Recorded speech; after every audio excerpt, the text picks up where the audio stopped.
Assalamualaikum warahmatullahi wabarakatuh. Beli cincin di pasar Jati. Adik berajuk minta martabak mini. Saya Atin dari Pati. Yuk kita kepoin video ini. Apa kabar kalian? Semoga kalian selalu dalam keadaan sehat.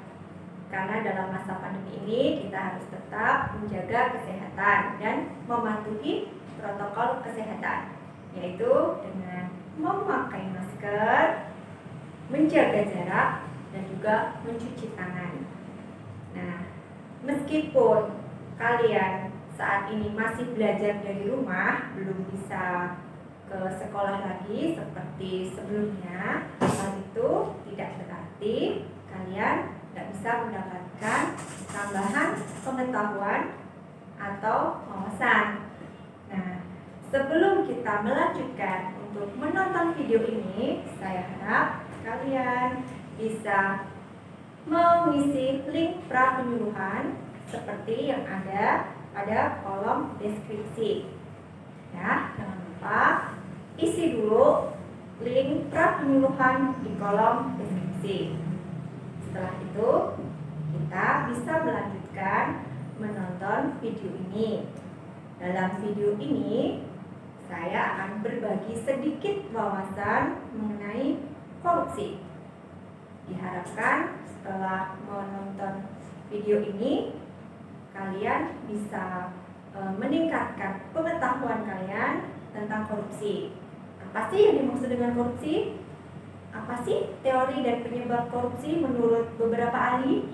Dan tentunya diharapkan kalian juga bisa memberikan contoh beberapa tindak korupsi, khususnya yang ada di lingkungan sekolah kalian. Untuk lebih jelasnya, mari kita lanjut. Remaja anti korupsi, siapa takut? Apa sih yang dimaksud dengan korupsi itu? Korupsi adalah dari bahasa Latin yang berarti corruptio. Menurut Adi Hamzah, dari bahasa Latin itulah kemudian turun ke banyak bahasa seperti di Eropa, bahasa Inggris, atau juga di bahasa Prancis dan bahasa Belanda. Dan setelah turun ke Indonesia, dari corruptio itu menjadi korupsi. Menurut hukum yang berlaku, menurut pasal 2 di Undang-Undang 31 tahun 99 yang sudah diubah dengan UU nomor 20 tahun 2001, korupsi itu adalah perbuatan melawan hukum dengan maksud memperkaya diri sendiri atau orang lain yang dapat merugikan keuangan negara. Nah, ada banyak nih beberapa teori korupsi dan penyebabnya. Ada teori korupsi menurut Robert Klitgard yang disebut dengan CDMA theory, yang menyebutkan bahwa teori itu terjadi karena adanya faktor kekuasaan monopoli yang tidak dibarengi dengan akuntabilitas. Ada teori korupsi menurut Jack Boland yang disebut dengan Bond Theory, menyebutkan bahwa korupsi disebabkan oleh adanya keserakahan, kesempatan, kebutuhan, dan juga pengungkapan. Teori korupsi menurut Donald itu bisa disebut dengan fraud triangle theory.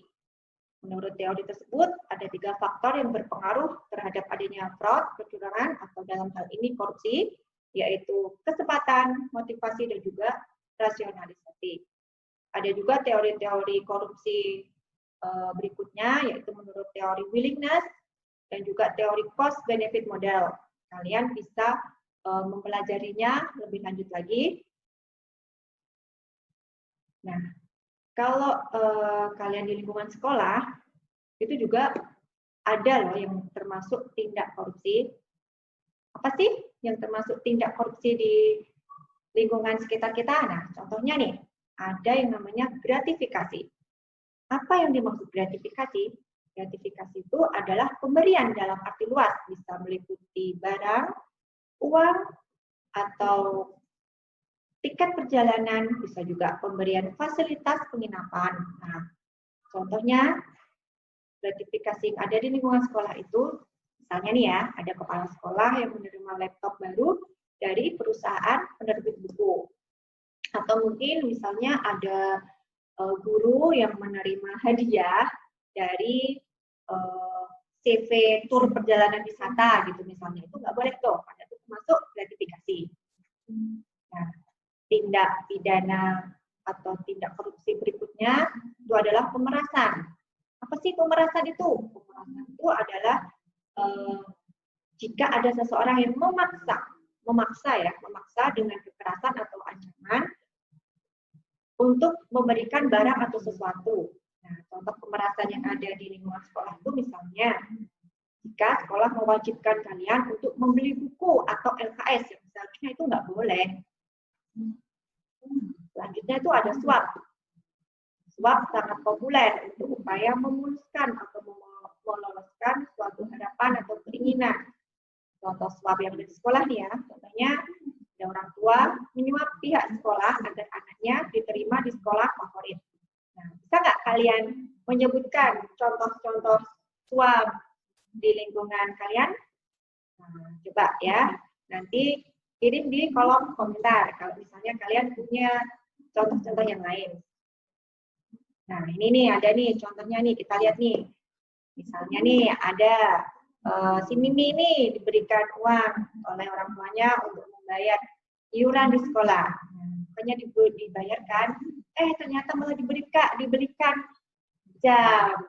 Nah, itu nggak boleh tuh, itu termasuk tindak korupsi. Jangan dicontoh ya. Nah, kalian sudah menyaksikan tadi penjelasan mengenai korupsi. Sekarang kalian sudah bisa memahami kan apa itu korupsi dan juga contoh-contohnya. Ya, menurut Undang-Undang 31 tahun 1999 sebagaimana yang sudah diubah dengan Undang-Undang nomor 20 tahun 2001, korupsi itu ada beberapa unsurnya ya. Yang pertama, perbuatan melawan hukum, ada unsur memperkaya diri sendiri ataupun orang lain, dan unsur ketiga yaitu merugikan keuangan negara atau perekonomian negara. Nah, dari beberapa macam teori tadi juga dapat disimpulkan seperti teori CDMA oleh Robert Blizzard, ada teori Ghosn teori oleh Jack Ghosn, ada Frog Triangle Theory oleh Donald Tracy, dan juga ada teori willingness and opportunity serta teori cost benefit model. Nah, selain itu tadi kalian juga sudah mempelajari tentang beberapa tindak korupsi serta contoh-contohnya yang ada di lingkungan sekolah kalian. Setelah kalian menyaksikan video ini, jangan lupa untuk mengisi kembali atau mengirimkan pendapat kalian, saran kalian melalui link yang ada di dalam kolom deskripsi di bawah ini. Jadi ada dua link pre dan juga post test yang harus kalian isi. Ya, di situ kalian bisa menambahkan saran atau masukan untuk perbaikan dari video-video berikutnya. Nah, remaja anti korupsi harus berani. Karena kalian pelajar, kalian mempunyai masa depan yang masih panjang. Kalianlah harapan dari bangsa ini untuk bisa menjadikan bangsa ini lebih hebat, lebih kuat lagi. Kenali korupsi, pahami korupsi, lawan korupsi. Remaja generasi now, bebas korupsi. Sekian yang bisa saya sampaikan. Mohon maaf jika ada kesalahan kata. Terima kasih. Wassalamualaikum warahmatullahi wabarakatuh.